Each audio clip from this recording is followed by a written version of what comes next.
Hello, and welcome to the South Coast Artists Index, where artists, performers, and writers, as well as curators, directors, and supporters, anyone with ties to the creative community, drops by to introduce themselves to you.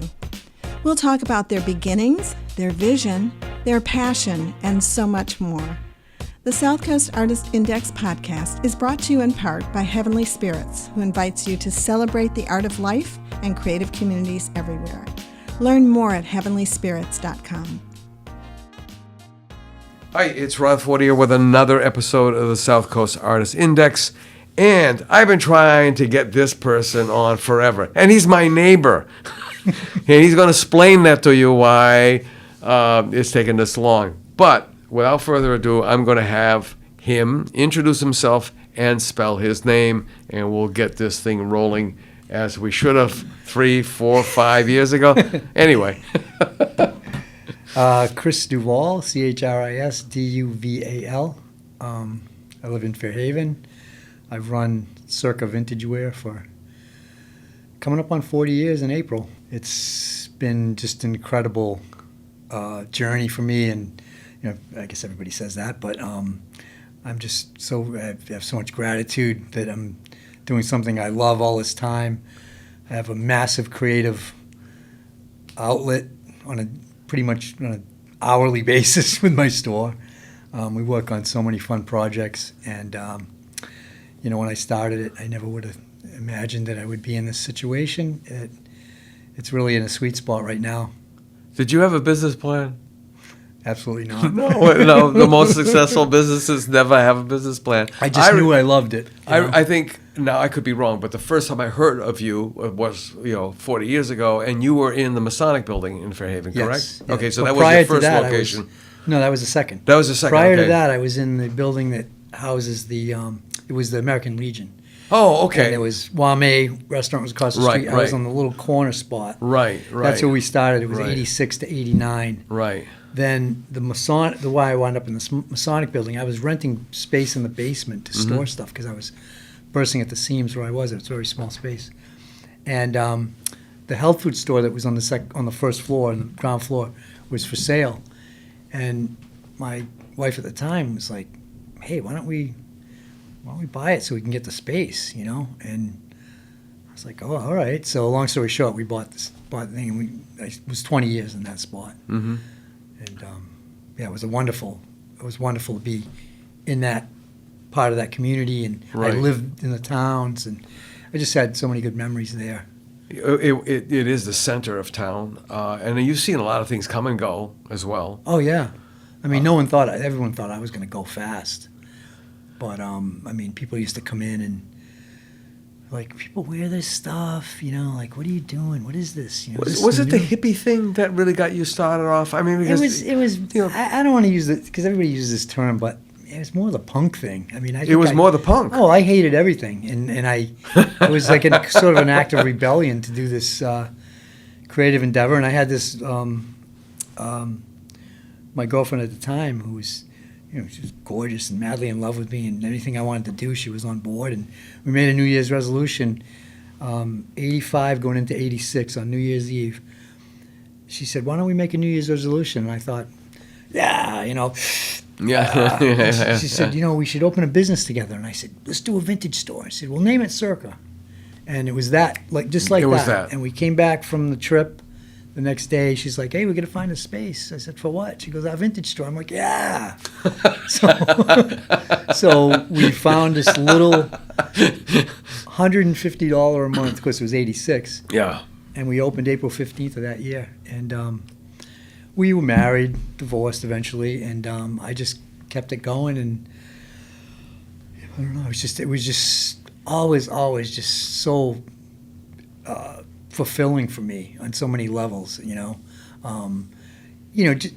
saving of garments that, I just couldn't believe that this stuff was being discarded.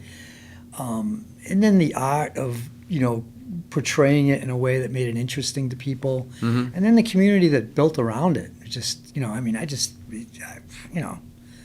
I could get emotional just talking about it, really, because it's so awesome. So, I mean, I've got so many questions. I mean, one I mentioned hippies because I remember Nothing against hippies. No. But I mentioned hippies because, I remember at SMU in particular, this was a generation that was, standing out. We're breaking all the barriers and stuff. And it was, I think it was May, one of the May Day things, free chicken and fried chicken and beer on campus. And I remember telling that to my students at, what was later University of Massachusetts, Dartmouth. They look at me like, what? Yeah, free chicken and beer. We had beer trucks. It was the whole 9 yards. And rock bands. We had rock bands. And sometimes it'd go. Yeah, it looked like mini Woodstock. I was too young for that. I was like 12, but I remember some of the older kids, and I remember driving through it and being like, this is crazy, and I thought it was great. But. It was, and there was a whole dynamism there that, at some point in time, I want to do a series on SMU because I had coffee with Colin Williams, who used to produce a lot of the shows coming into. Yeah. No, we were friends for a while. Colin's a good guy. In fact, I'll let the cat out of the bag. I said to him, I heard that Bob Dylan's Rolling Thunder tour, that SMU was the third stop. He's like, no, you're wrong. He's like, I see a memory. Like, no, it was the very first. Wow. They launched a national tour from there, which is a whole other thing. So anyway, we're listening to bands and such, and we're drinking beer, and it's like, eventually you got to go to the bathroom. So it's like, oh, okay. And we had like a pyramid of empty beer cans. So I go to the library because that's the closest bathroom from where we were in the quad. And, you're trying to mark where your place is, because there's a lot of people there in the crowd. And I come back, and I'm walking back towards where we were, and I looked, and it was a sea of denim. This generation that was supposed to be so unique and so on and so forth, it was just denim jackets, denim jeans. Everybody had dingo boots, that kind of thing. But they were the individuals who did shop at the Army Navy surplus stores. And you would get the ones that would try to get the Wehrmacht or the Nazi, the German uniforms, or they would try to get American uniforms, and the more unique, the better. Yeah, well, the military workwear is still extremely popular. Yeah, it always has been. But that was one of my initial things was going to. There was one in Fall River. My favorite one was Marine Specialties in P-Town. It was they just had stuff from all over the world, and it was just massive and wonderful. And it was right on Commercial Street. Right on Commercial Street. But I used to go, and then one year it was 1974. I was in high school down there with a couple of friends, and we walked by this store. It said Uptown Strutter's Ball. I said, what the heck is this? It looked really interesting, and I walked in, and it was literally. I tell the story all the time because it was a life-changing event for me. I mean, it was Bobby Garnett, who became Bobby from Boston, who is, I can't say enough about the guy. You could Google him and find out so much, but it was his first vintage store, which he opened in '71. And that was where the seed was planted for me to get interested in I guess, it was more like a screw you, kind of like this is what we wear, and then we just did all kinds of, and it was all through thrift and what they call thrift now. I guess we used to go to whatever Salvation Army, and Goodwill, rummage through, and right. then I started really digging into that, and then going to vintage stores in Providence and Boston and other ones, and me and Bobby became friends, and of course 12 years later I did open the store, but I remember going into the Salvation Army that was on Cushing Avenue, and I used to just comb those places all the time to try and find crazy. I was kind of into dress to offend mode, I think, at the time. But I found a pair of, in like a glasses bin, 25 cents. It was stainless steel sides, these sort of Buddy Holly fronts. And I said, I'm going to make these into sunglasses. And I took them home, and I bent them into shape, scrubbed them with a toothbrush. They had all this old guy crust all over them, and made this incredible pair of like super stylish sunglasses. I had an ophthalmologist in town, Mike Cobbs, I remember it well. He put the lenses in for me, and I was like, and everything about that process I loved. It was creative. It became part of a certain look that I was doing. And I think at that time I had just seen Repo Man, and I was so I was doing the Emilio Estevez guy. That was I was like, dude, I'm getting a crew cut, and I'm gonna wear like white shirts and black dress pants and these glasses, but it was just fun, and And I think that was sort of, I just expounded on that just over time. And then it just became more of it, and I developed this audience that loved it. And, and then we had designers come in, we were dressing films, and I was like, wow, this is so fun and interesting, and everybody seemed to love it. And, Well, let's spin it back. Back to the earliest days. When I say style, what does that word mean to you? well, I mean, it's just individual style. I think I was always trying to encourage, individual style. I just, maybe, as an act of rebellion at some level, but also it just seems so interesting to me. Because what was in the mall was the last freaking thing I wanted to look at. Oh, yeah. And plus, I didn't want to feed into that whole, the whole machine of that. And as we know now, it's the fast fashion thing. And that, I think that's one of the why vintage has become so popular now. And, they laughed at us then, and now everybody knows what vintage is. And resale. And, of course, it's really interesting now. I mean, it's taken on this whole, even designers are doing,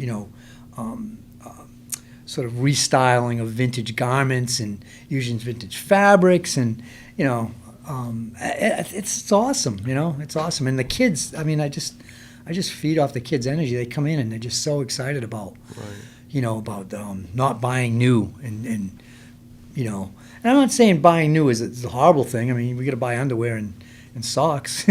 Oh yeah. But I mean, there's not everybody's going to be really comfortable with buying a dress from, a thrift shop or a vintage store or whatever. Mm-hmm. Some people just, it doesn't occur to them. That's fine. But I don't know. I mean, within the niche of it, and one of the young kids who came in my shop on a reg, he said, the best thing you can do for the environment is to buy secondhand clothing. And I was like, I like you, because that's just part of the wonder of it to me. Yeah. I mean, I'll be.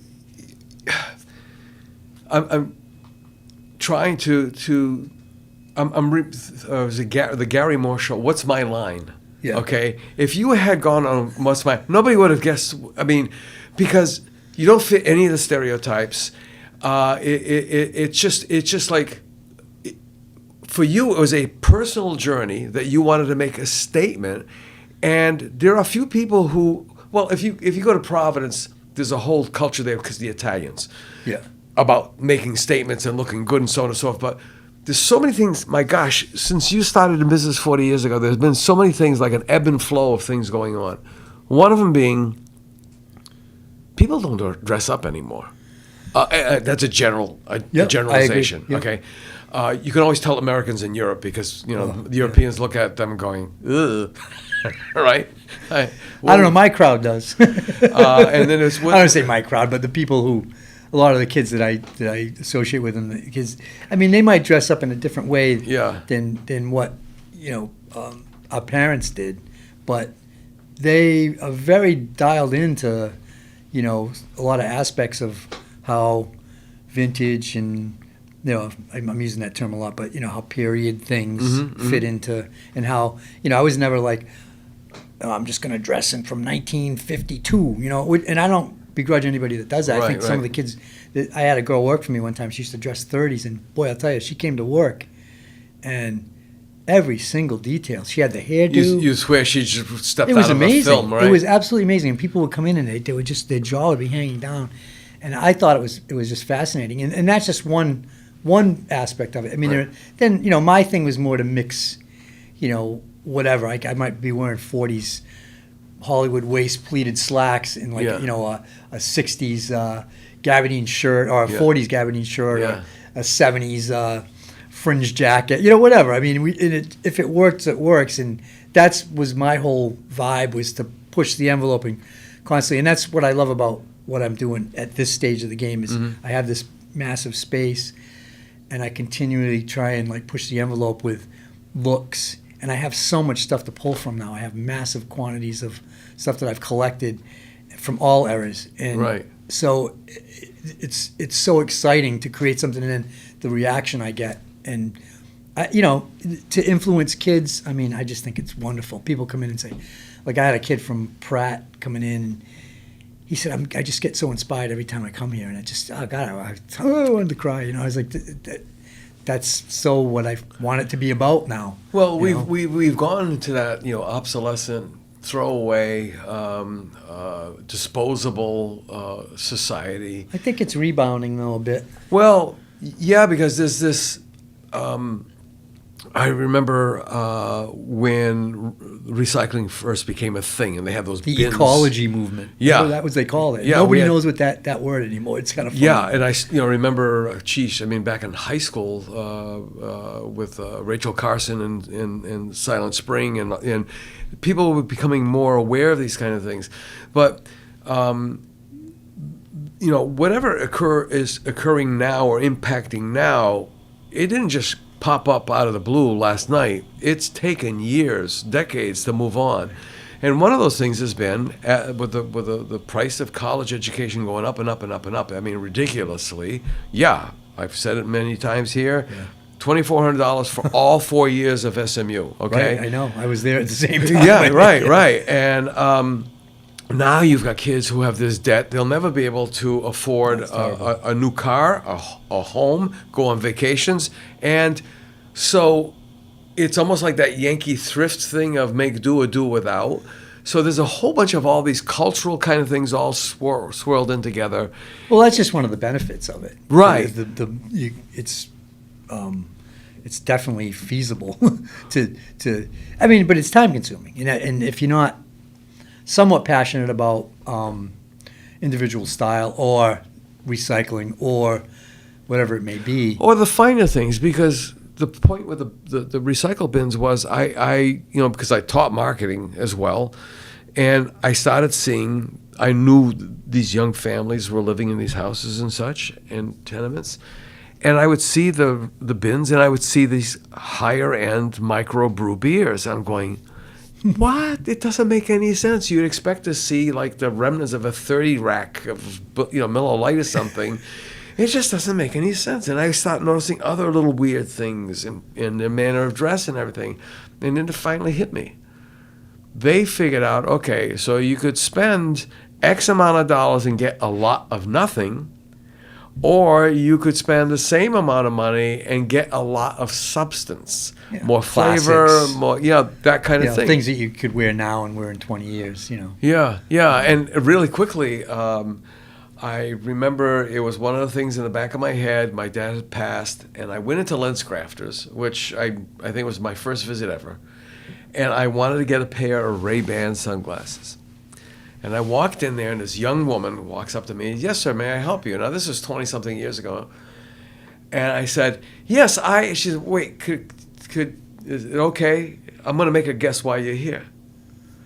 And I said, okay, go for it. She says, you're here because you want to buy a pair of sunglasses just like your dad had when you were a kid. What a riot. My jaw slammed into the floor. How did you know? You're not the only one. She says, I noticed the pattern, and it's the weirdest thing I've ever seen. Yeah. You come in of a certain age, and I know exactly what you want. You were Ray-Bans, Clubmaster, or this, or the reflective glasses. I experience a bit of that. Yeah, Sometimes I get people, my age more that be like, my dad used to wear this thing, and do you have one? It could be a old LL Bean jacket. Mm-hmm. It could be a Filson Woolrich jacket. Woolrich. Or, it could be, one of the classics. And I think it's interesting. I think it's another one of those things you wouldn't think of too much, but it is a thing. It's so many things all wrapped into one. But you're funny. If I was on What's My Line, you know what I tell people when I was in the hospital, going through all that stuff. Yeah. People will say, well, and I was like, I don't know, I can't explain this. I said, I'm a rag man. And Bobby Garnett, Bobby from Boston, that's what he used to call himself. And I always thought I got a kick out of it. He's just a rag man, and I just want your rags. And it never was it more accurate now because literally distressed garments have become like a fashion thing. Really? It's interesting. Yeah. I mean, it's a little weird, and sometimes I'm a little like, oh God, really? But I think it's kind of cool, and I don't begrudge anybody for whatever they're going to put into their look, and just the fact that they're really interested in individual style and like. Is there a nostalgia as well blended in with? Definitely. Economics, meaning this stuff was made way better. Yeah. Yeah. Oh, yeah, yeah. I mean, that's a thing we constantly talk about is the quality of stuff. I mean, I did a thing with a guy from. He was doing an article for Popular Science, and he had to live in the 50s for a week.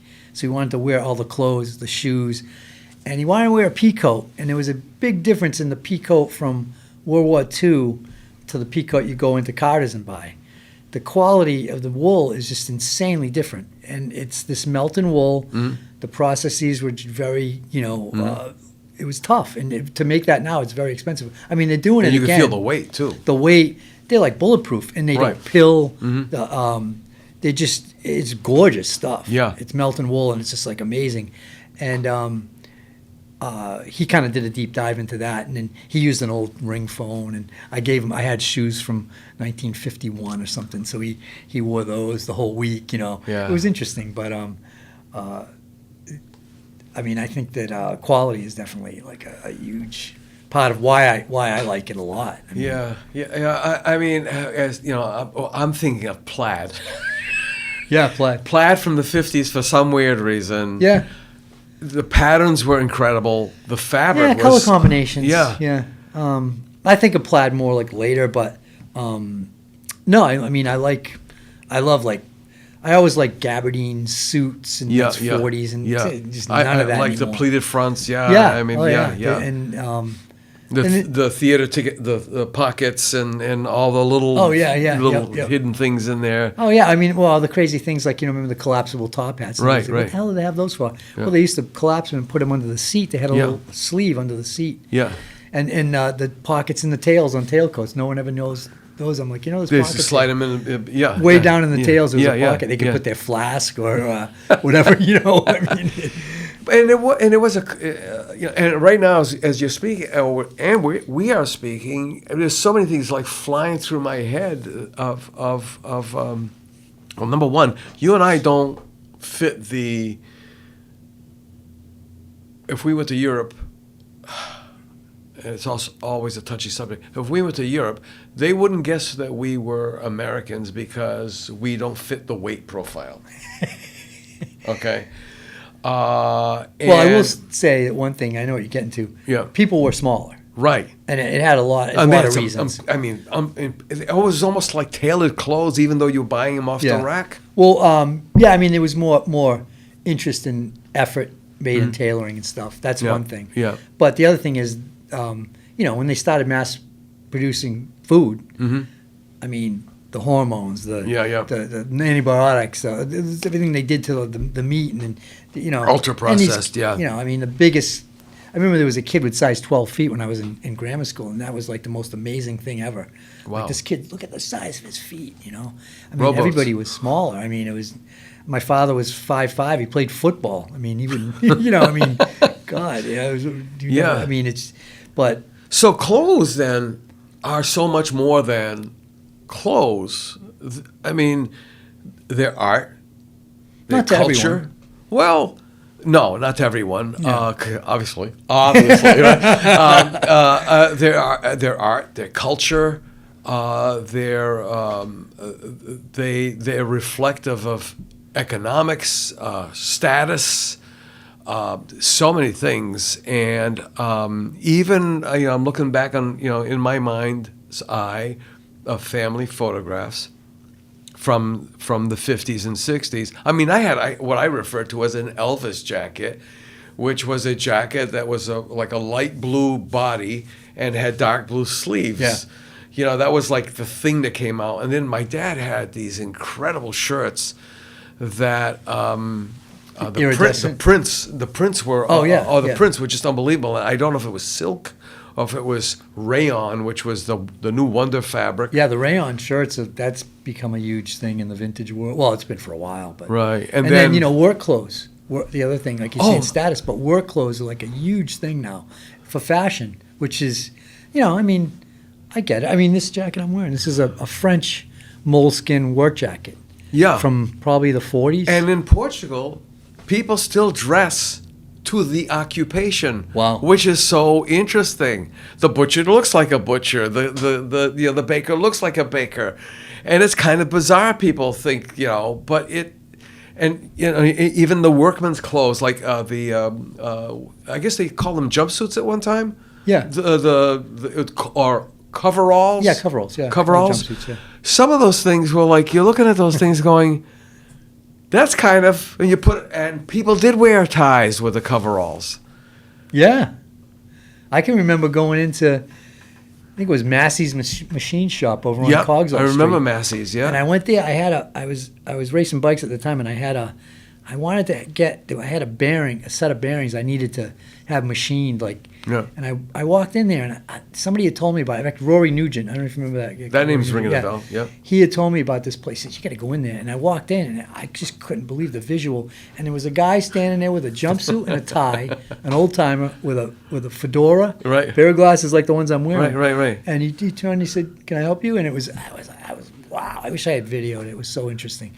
And he said, "Okay, yeah, we can do this for you." And he called me, I don't know, like on the telephone, a real phone. Yeah. You know, like a week later, and I got the bearings. I plugged them right into my bottom bracket, and that was good.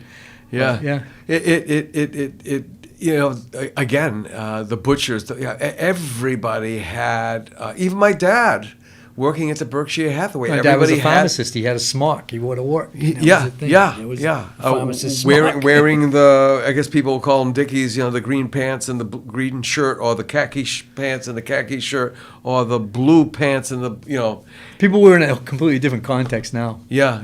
Well, we also had play clothes. When we came home from school, we had to change into our play clothes, So, you're going along basically because you are supplying something. Your business was pushed. You didn't pull your business. Like a lot of people have to pull business in the door. Your business came flowing into the door because you provided something. Jay Peterman from the Jay Peterman catalog. I used to say that all the time in my marketing classes. He had that little manifesto on the inside cover of every edition of his catalog saying, the one section I only remember is, when will American businesses realize that people want things that make their lives the way they wish they were? Yeah, it's interesting, yeah.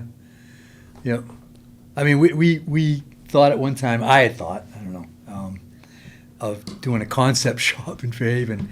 This is going to blow your mind, but the corner store where I was. Right.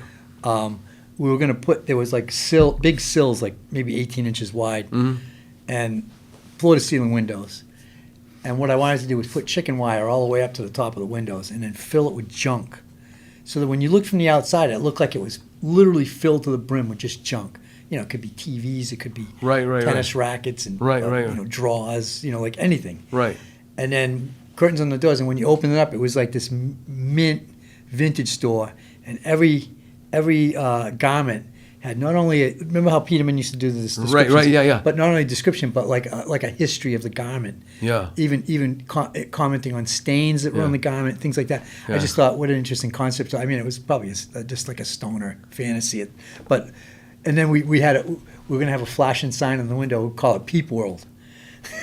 Why it was Peep World, I don't know. Yeah. But never did it, but maybe someday. And I think you're mixing now art with and that's what I think it's always. You're bringing the art of it in there because, Peterman. I mean, one of the descriptions was, I remember the first time I saw her wearing that linen dress. The sun was setting behind her, setting off her silhouette. You remember some of the? Oh yeah, because it was poetry. Yeah, and everything he did.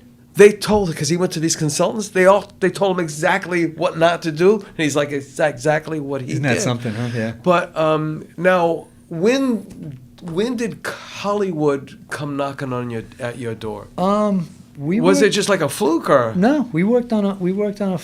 I mean, this is the thing. But I don't know if people understand. Maybe I explain it like this. Costume designers are very resourceful characters. I mean, they're looking for stuff, and they're going to find out where the vintage stores are. Right. And they're going to find out if they can find people they can work with, maybe rent from.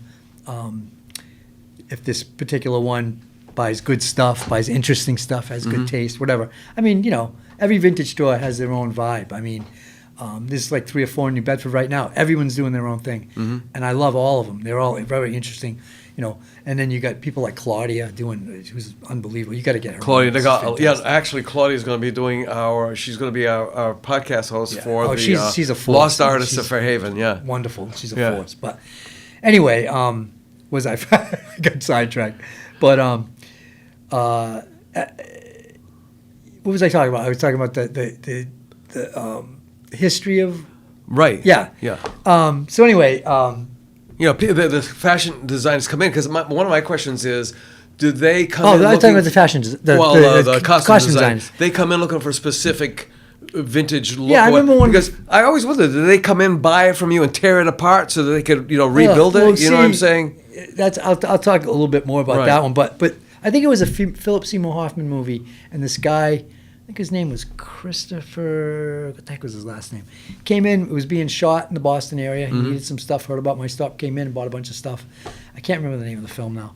But that's been going on for years. I mean, with me for years. And it really ramped up, you know, when Massachusetts sort of cut the film tax? Yeah. Yeah. And then we started working on, bigger stuff and more stuff. And then, of course, I have this massive space so I can just put all the stuff in there, so I can just keep buying. And when they come, they want to. The more they can look at, the better. And you know the community, the Hollywood television, whatever you want to call it, is not as big a community as people think it is. No, I mean, you do know. have like the Canadian was in Windsor up towards there, Ontario and such, but. When something is good, it's like, well, I'm looking for. Well, why don't you go see Chris? Yeah, so that's how it was exponential, right? Yeah, I mean, we've been working on the Bourdain film. In fact, Adam Katz just messaged me. In fact, I just heard something about Bourdain. What's going on with that? Yeah, they're making a film. Is it called Tony? Yeah, it's called Tony, and it's basically about, and it's the kid from The Holdovers. It's the young kid that played the student. Right. He's playing a young Bourdain. It's set in '76. And it's when he was a dishwasher and becomes a chef. It's sort of the transition, how it happened. And right. So they're filming in P-Town, and I was really excited about it. But I guess they don't have much of a budget because they pulled a massive amount of stuff at the beginning, and then they were like, oh, I don't know if we can afford to do all this right now. So, but whatever. I try and work with them. I like to. I don't want to be grumpy and like, bring your money, and it's just fun to do it, and the people that are doing it. Costume designers are great, and this particular one, it's a young girl, and I think it's our first big feature film. I don't know if it's a. Is this an indie film? I think it's an indie film. Okay, all right. But she's all excited, and she's been coming in every few days, and we've been going over stuff. And some of them like to get me involved and say, like, what do you got? We're doing this, a character like this. Of course, mindful of the period and the year, and then we sort of work through stuff. But generally, that's. I would want to get paid extra if I were to do their job, but I want to help, and I think it's fun. And when we did the Holdovers, we worked on that a bit, and they really weren't interested in anything I had to say. Honestly, really, they were shopping. They just come in and shop. And you get that, right? Because they come in and And then when we did Julia, the HBO Max show, I was kind of surprised because John Dunn, who's a real famous costume designer, he was in and he was really getting me involved, which. I think it was because maybe he was just wanting me to do some of his work. Well, I think too, it's just personalities of artists, just like anybody else. I mean, I met Julia Child when I was at Fishboat '92, I think it was, up in Boston. I saw her in the hallway. She was just left a lecture, and all I had was my business card. And I said, I said, are you in a hurry? And she's like, no, I got a few minutes. And I said, all I have is my business card for you to sign because nobody will ever believe. Yeah. And I said, I've watched you. You've probably heard the same thing. I've watched you forever, blah, blah, blah, blah. And she looks at my business card. She says, you're from New Bedford, Mr. Fortier? And I said, yes. She says, oh, do sit down. And she talked to me for 20 bloody minutes. So you've got that kind of thing. And then we used to do the Wine Guys. My friend Mike Daigle and I, Mike lived across the street from me on East Clinton Street. We used to do the Wine Guys. We actually cut a pilot for public television. I think I remember that. And the producer, Kurt Worden, used to shoot all of Martha Stewart's segments for the cranberry harvest every year. I mean, he was the go-to guy for her. Now there's a completely different person there. So you just never know who you're gonna run into. Right? No, I know, it's crazy. I mean, I have some of these characters come in. Sometimes the actors come in. Sometimes it's kind of rare that happens. But I mean, sometimes they want to get them in and do a fitting. And when we worked a little bit on Finest Kind. One of the actors came in. There was a scene where he reveals the fact that he was a heroin addict and his brother beats the shit out of him. Right. And they wanted just the right distressed T-shirt that somebody who was maybe had a drug problem would be wearing, who wasn't really taking good care of himself. And we worked through it. It was interesting. It's kind of fun. Yeah. In fact, somebody should almost do a feature film of you and what goes on in the shop, because it is absolutely fascinating. My wife's constantly talking about it. She says, we need to do a reality show. Yeah. And everything. I mean, the thing that's fun about it is it's so multi. Like I actually will go to a whole variety of different situations to buy. And I've been to, hoarder houses. I've been to, little old lady that saved all her stuff growing up and all her stuff. And I just, I think it's great. And I always want to hear the story, because that's a big part of it for me. I like the story. And so when somebody comes in and they're buying, and a lot of times the kids now will say, oh, what's the story of this? And I, if I can remember, or if it's something interesting, I'll tell them. Right. And it's fast. That's an intangible thing. You're not going to get buying anything online or going to the mall. Yeah, you're not going to get that. And then, same, I hope they are interested in how I tell it. But I love all of it. All of it is just so, and there's the creative aspect to all of it, and even the buying. Yeah.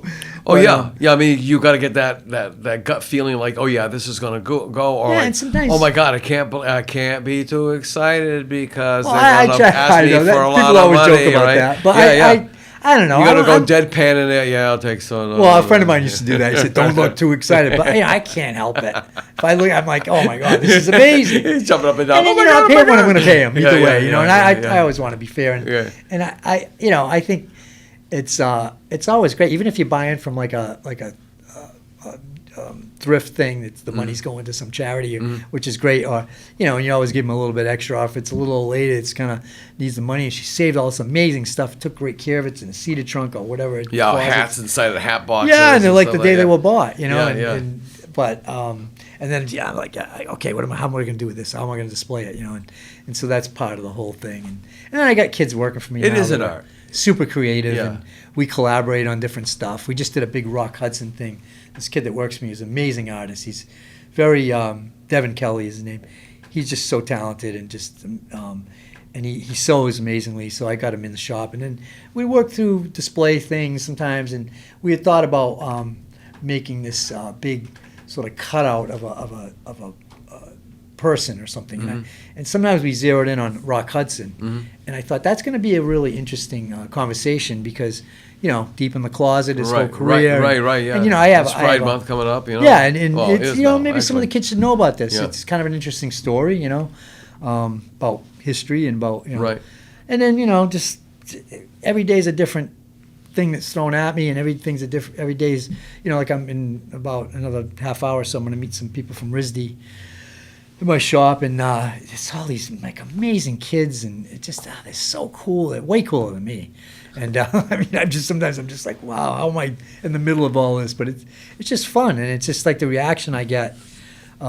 This makes it so worthwhile. And well, I want to ask you something like totally left field, and it may not be, for all I know. But have you ever purchased or had stuff in the shop whose previous owner still didn't let go of the garment, if you know what I mean? It was like an energy? Like an energy? No. I've been, we've discussed that a few times, different people. Some people say, I can feel the energy of the thing.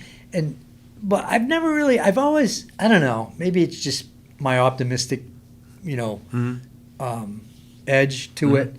But I've always felt like they would appreciate the stuff being, especially the old people that save all this stuff. Right, and then they see me get excited, and I say, you should come over and see what I'm doing so you can see it firsthand. And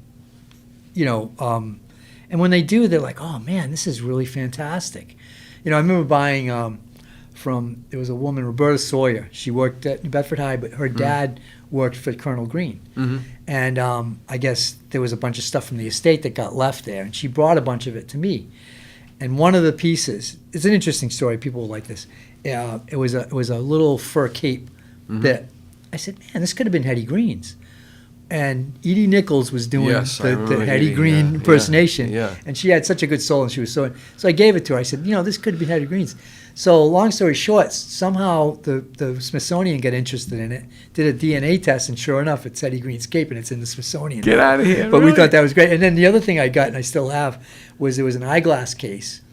Roberta brought me this whole bag of eyeglasses in cases. Yeah. And one of them, I was like, geez, you know, I bought the whole bag, and one of them was metal, and I'm looking at it, I'm like, wow. Open the thing up, Edward Howland Robinson Green. It was his. Wow, his pince-nez glasses. Yeah. And then there was a bunch of his other glasses. In Yeah. fact, one of the frames I took and had my own lenses put in, and I was wearing them for a while. One of my buddies said, I got a picture of Colonel Green with those on, you know. But that was, you know, it's pretty interesting. And I think I had given at the time, I gave Edie one of the cards. And then one of the cards, I think, went to, I think it's a museum up where she was born in Vermont, somewhere in Vermont. Is it Exeter Junction? I can't think of the name. Oh no, something Falls. Yeah. Middlebury Falls. Something like that. Yeah, Middlebury Falls. Yeah. But yeah, and in fact, there's a great biopic to do. Somebody, I think, in so many ways, she was maligned.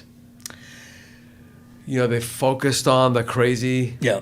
And she wouldn't bring her kid to the doctor, so he lost his leg. I mean, right. Well, my own father-in-law had a situation, and they were poor. It was not, you know, they didn't have the wealth, and soothsaying and so on and so forth, and you know, he ended up losing his leg. And I always thought about the two circumstances. It was just so kind of unique.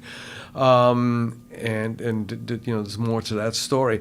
Now, I asked Claudia when I was the first guest on her new series to help her get set up, because, like, you know, how do you speak to dead people? Because she's looking for the lost artists of Fairhaven. And I said, well, basically, you get somebody on the show where they remember somebody, or their grandparents or whatever. So now they can give you a little bit of information, or you'll have read something and you invite somebody who's an expert in this particular person or whatever. They could be little known, you know, forgotten. Well, you swooped in when remember Heidi on Green Street? Remember I called? Oh yeah. You came in That was oh my like God, that was fantastic. I will never forget you for that, because that was just that opened up a whole other realm. I mean, see, that's one of the other things that is an intangible thing that I love. Was if you can just get the stuff to the right people, and that was the case. You swooped in. I was so excited. I mean, Vivian, the way you reacted to it. Vivian was that was her aunt, right? Yeah. Heidi's aunt. Heidi's mom. No, her mom. Oh, that was her mom. Her mom. Okay, yeah, Vivian Fernandez. But she got married. It was Vivian Lewis, because it's Heidi Lewis. Yeah, that's right. Yeah. And the dementia got a hold of her, and we must have yellow. And she's got, like, you know, dozens of tubes of yellow, but she was fixated on that. But the other amazing thing about that was, this is an incredibly prosperous black woman in a town that even right now is very, very divided amongst, you know, let's call it politically, okay, or philosophically, or whatever you want to call it. And then I found that there were other pockets of Cape Verdeans all throughout Fairhaven, which, why is that important? Well, because these are people who lived and worked like everybody else, and they added to the fabric, to you know, of the community. But yeah, that was that, and also to see her life. I mean, she was the lead graphic designer for, I believe it was Burdines. She ran all the Burdines. I'm sorry, Bradley's. And having been friends with Heidi, yeah, my sister was one of my sister's good friends growing up. Yeah. We never knew any of that, you know. Yeah. And then she was also a graphic designer at Jordan Marsh. Yeah. So her skill set was and she was a scrimshander on top of that. That's right. You know, it was like the history in that house was. And that's just one of, like, you know. Oh my gosh. that's why, being exposed to this and having this community, you can sort of make sure, like I just met someone from Boston in the shop the other day that was down in town wrestling. They do drag king stuff, but they also do this wrestling thing. And one of the kids was like, "Yeah, you know what? I'm into tools, vintage tools." So I said, "Oh, I know a place, I know a guy." So they're like, "Oh, no way." So, and you kind of, because I love networking like that. Well, the vintage community goes far and wide, right?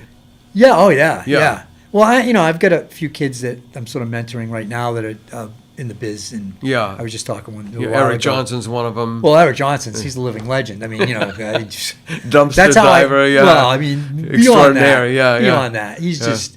I was just talking to him literally before I walked in the door. He's got some stuff for me to go look at today, but he talks to people, he saves stuff, and he gets all his stuff in the right place. Like the oldest gravestone was known to one of the oldest gravestone, one of the first Europeans born in America. Yeah. He's got that in the Pilgrim Museum, and he found that propping up some stairs downtown in a building. But I mean, it's always something. And he's not a guy like, well, how much can I bring this to the metal scrap guy for? He's looking for historical integrity. And if it's art, he's not going to scrap it. If it's gold and it's like whatever, he'll scrap it and make the money, because he's got to make the money. But but he's he just loves to get stuff where it belongs, which it's influenced me a lot. I mean, he's always saying, "Oh, you were so important to getting me passionate about this." I've said, "Dude, I'm telling you, you stoked my." It was people like him. Yeah, he buoyed your confidence in what you're doing is something of. Well, and some of these young kids, I'm so grateful for it. My mother used to say things about young people who came. She said who are like that. They came from another time. They came from the time of their grandparents. They totally skipped over their parents' generation back into time. And they have this weird understanding of things that, and he's got a photographic memory, and you can't that's explain. Another thing. He can tie stuff to, and he just knows what to look for, and he finds so much important stuff, like the doll. Yeah. When I was recovering from my thing, I was in hospital, and I got a call or a text from someone who said, "You should go to this estate sale. There's some vintage there. You should go check it out." James. You know what I'm going to tell you, right? The doll, the black doll. The first black doll, yeah. Cape Verdean guy in New Bedford that designed this phrase. Right.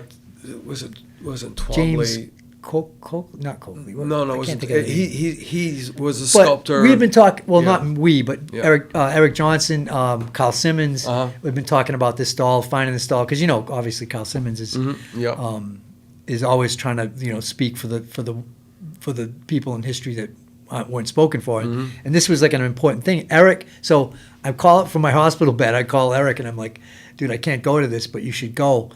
And I said, "It's $35 to get in, but maybe one of our friends was working the door. Maybe he'll let you in, So we got in, and he found this doll. And it's now, I believe, in the library. It's in a collection somewhere, but... I'm glad they found it, because I but it would have been thrown away. I tried to hook him up with some people in Detroit, and there's another guy who takes credit for that design, for coming up with the first black, mass-produced black baby doll. And I went to school with Linda White, whose husband was James. Oh gosh, and now I can't. James starts with a T. I think it's T. Maybe I'm confusing it with Temple. Yeah, I can't remember what it was, but. Oh my goodness! And in fact, I've tried to get Linda on the show, several times, but she's just like, how people get about things not. Jim Totley. Jim Totley. Jim Totley. Yeah. But that's one of many. He saved a bunch of really interesting, really important Cubist art that was from an artist who lived in P-Town. It was some clean-out guys that cleaned out. It's a long story, but long story short, he saved this. Eric and I were there at the time. But I'm saying, hey, what's this stuff? This is, it was piled in with piles of clothes. Right. And this stuff wound up in P-Town in this gallery, and it wound up being real important stuff. Brian Watton, BRW Enterprises, he's landscaping service and stuff. He was doing a clean out service. That's Brian's brother, Jeff's brother, the co-founder of the Artist Index. And he had a place in Kilburn Mill that he was storing stuff. He says, like, some of the stuff can't go to the trash. It's got value, but I don't know anything. Yeah. I don't know what he did. I should probably hook him up with Eric. Yeah. If he still has that stuff in storage, because you just never know, I mean, there are people who are always looking for something, like Paulina Aruda across the hall at WJFD. She's on a mission to find recordings of my mother from my mother's father career. She says she knows that they exist, as well as other women from that time. But you know what happens? Things just fall through the cracks and so on and so forth. And some of these things don't have the practicality of clothing, where you can always wear the clothing and so on and so forth. With the internet now, with the connectivity, I mean, you can find somebody that's looking for pretty much almost everything. Right. Right. It's just it's fun to get the stuff in the right hands. How about, and I asked Claudia, I think she knew of her, but not a lot. I worked with her when I worked for SMU Opera for the Colbert, Anne-Marie Kudo. Well, I don't know. She was a costume designer, primarily for theater. Yeah. Yeah. I mean, I worked with her a couple times over the years, but I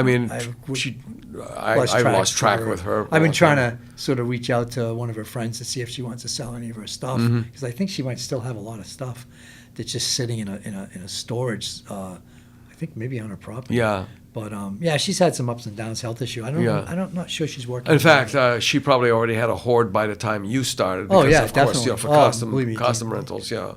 Oh yeah. Because it was go to her, and then it was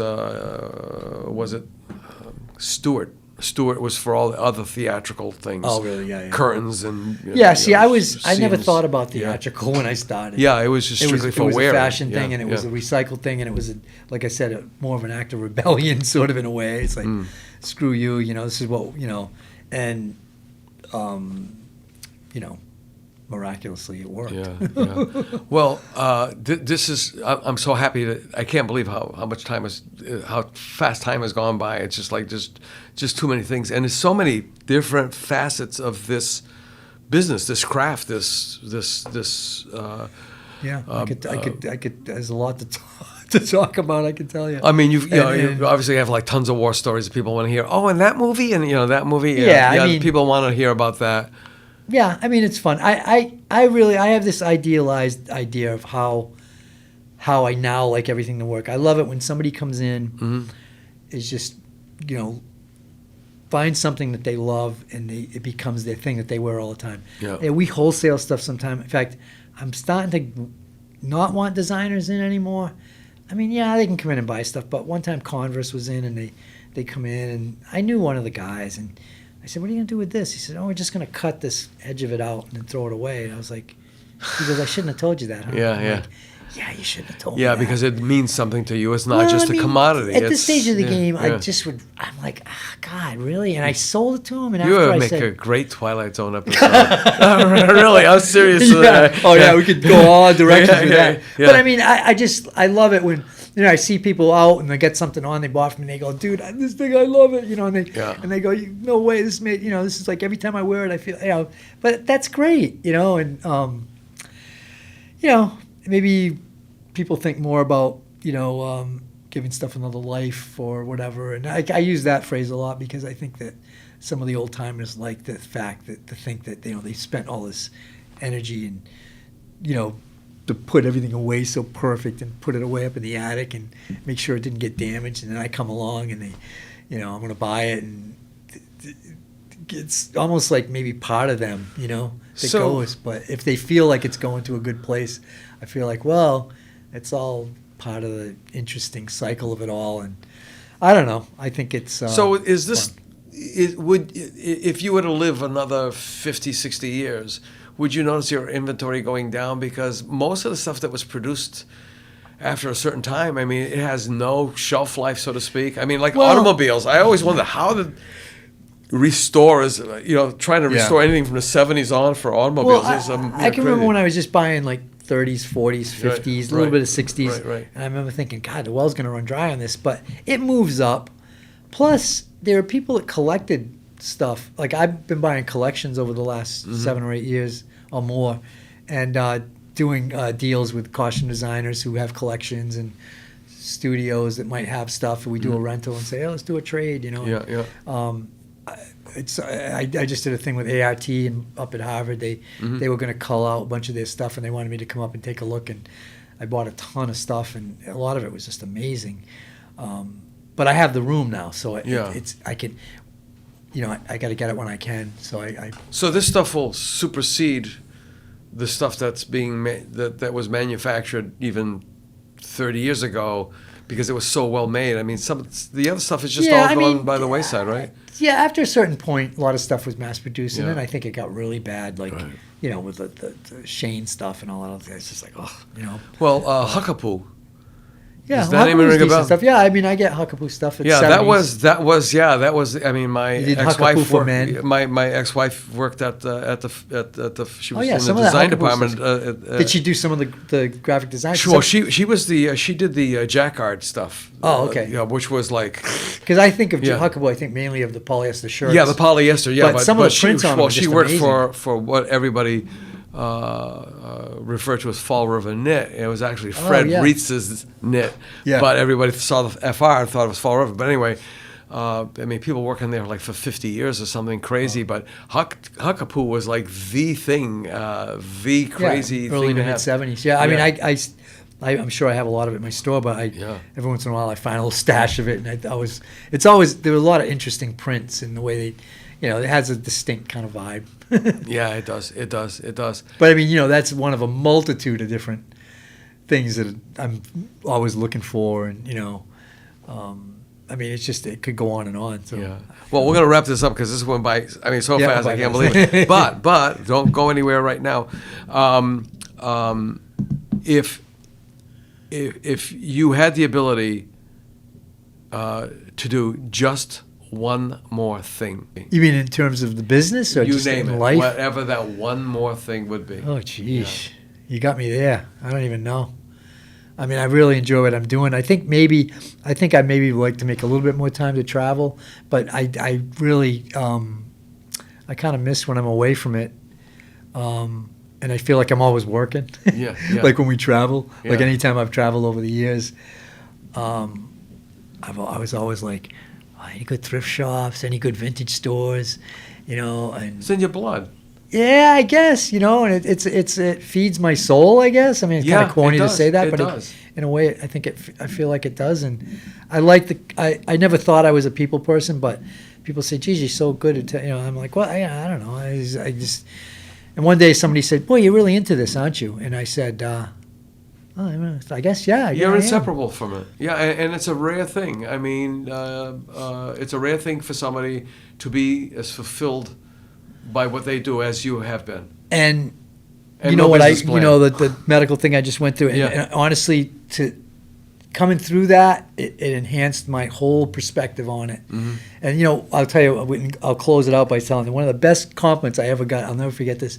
I was in Fairhaven on the corner spot there, and it was busy Saturdays. It always used to be really hectic in there, and a lot of people, and people come from out of town.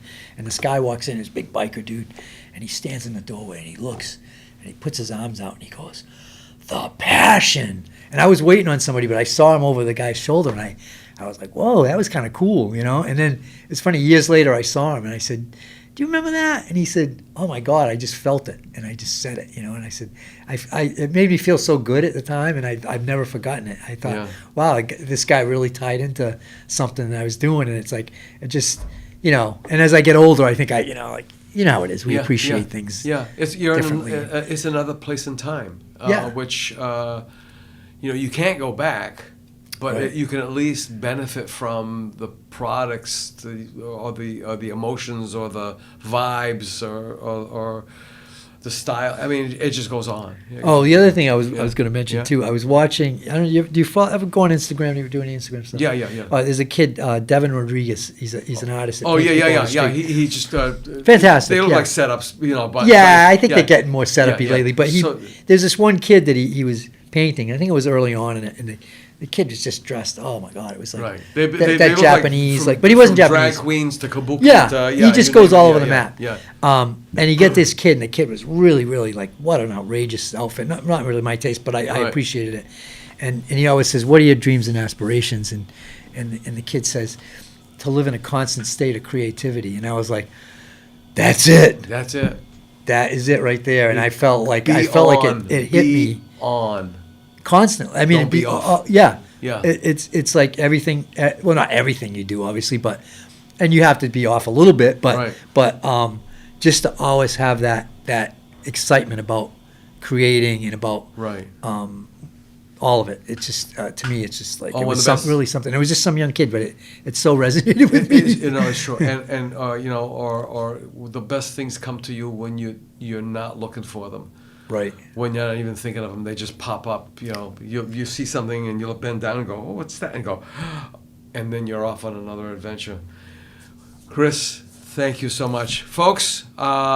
If you joined us late or somewhere in between, we've been speaking with Chris Duval, friend, neighbor, Absolutely. entrepreneur extraordinaire with Circa Vintage. You've probably heard about it. Everybody's heard about it. And I want to thank him for dropping by, Chris Duval. And I also want to leave you once again with the concept of be kind to take care of yourself and be kind to other people. That's about the only way we can get through any of this. Bye-bye.